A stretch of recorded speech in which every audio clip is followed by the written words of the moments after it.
Hi there, and welcome to Physics 1. This is Chapter 2, Section 2.1. This is the first of 3 example problems I'll work through with Section 2.2 out of our text.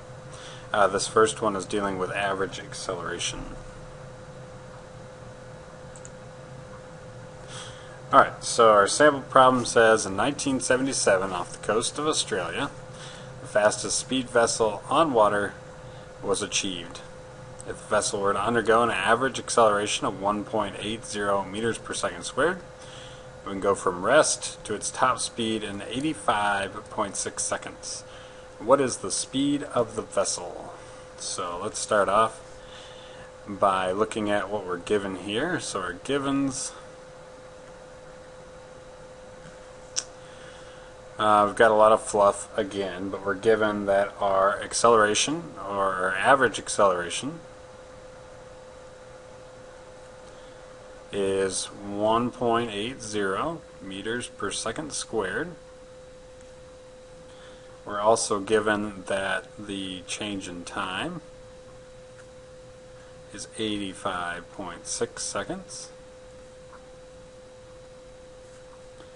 And we're given some information that says that it goes from rest. So whenever we see this from rest, or it comes to a stop, that's indicating that it's a zero.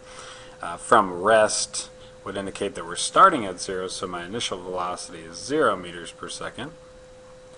But I could say that this object goes until it comes to a stop, and then that would say my final velocity is 0. So what is it I want to find? I want to find my final velocity. And I'm going to initially calculate my final velocity in meters per second,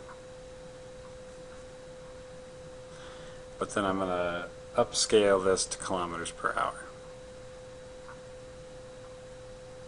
Alright, so this is our first problem in Section 2 of Chapter 2, and this chapter deals with acceleration.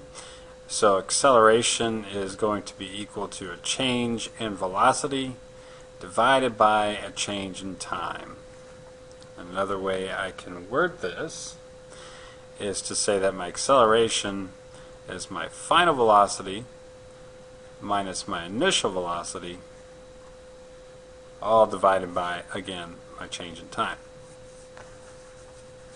So looking at what I'm given here, I'm given acceleration, I'm given time, and I'm given initial velocity.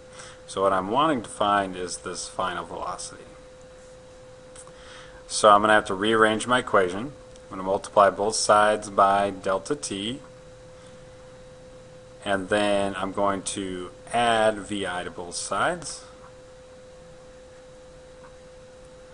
So my final velocity is going to be acceleration times time plus vi.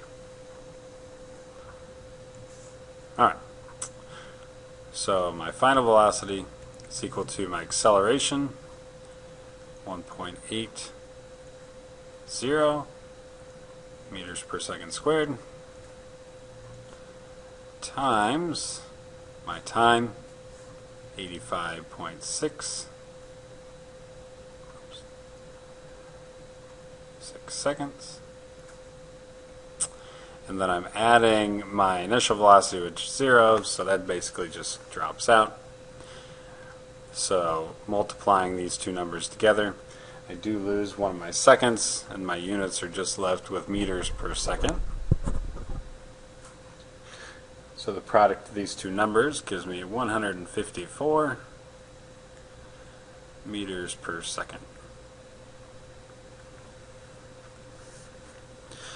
Now if I wanted to move this out further and take this 154 meters per second